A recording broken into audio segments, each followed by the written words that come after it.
अस्सलाम वालेकुम, मेरा नाम दानिश हुसैन। मुलजिम नवीद की एतराफ़ी बयान की वीडियो की असल कहानी खुल के सामने आ गई है।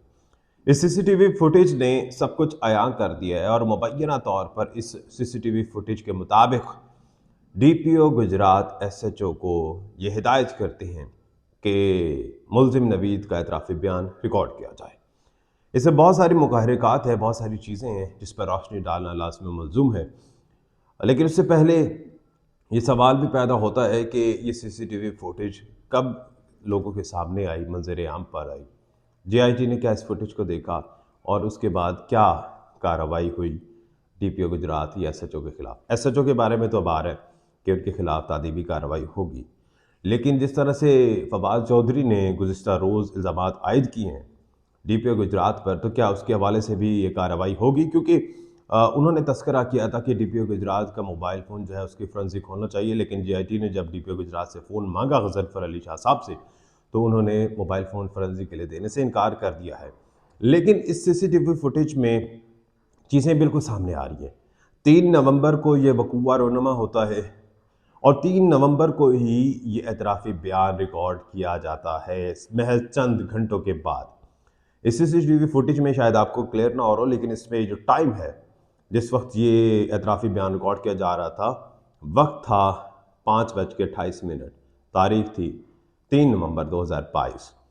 तो इससे ये साबित होता है इस सीसीटीवी फुटेज के मुताबिक कि उसी रोज़ महज चंद घंटों के बाद, बल्कि चंद घंटे भी नहीं गुजरे होंगे, 2 या ढाई घंटे भी शायद मुश्किल से बनते हैं, चंद घंटों के बाद ये एतराफ़ी बयान रिकॉर्ड किया जाता है।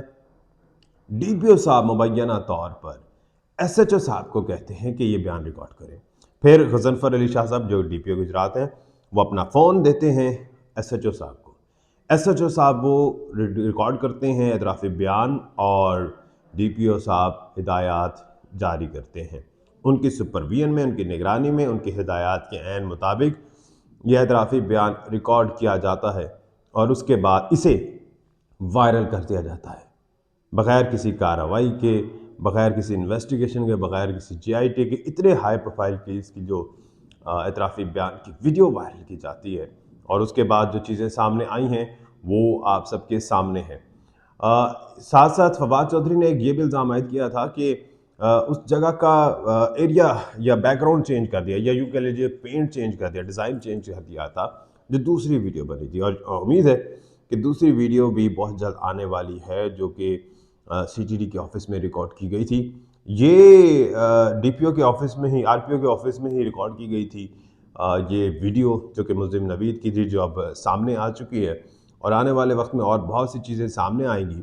और एक बात तो समझ आ गई कि जो फवाद चौधरी ने इल्ज़ाम लगाए थे वो वाकई बिल्कुल ठीक थे और वो अब आहिस्ता आहिस्ता सामने आ रहे हैं। हाँ, अलबत्ता ये फैसला करना कबल अज़ वक्त होगा कि क्या उसमें बदनीयती थी या नहीं, लेकिन मुबैना तौर पर डीपीओ साहब हिदायत करते हैं और उन्हीं की हिदायत के मुताबिक ये एतराफ़ी बयान रिकॉर्ड किया जाता है।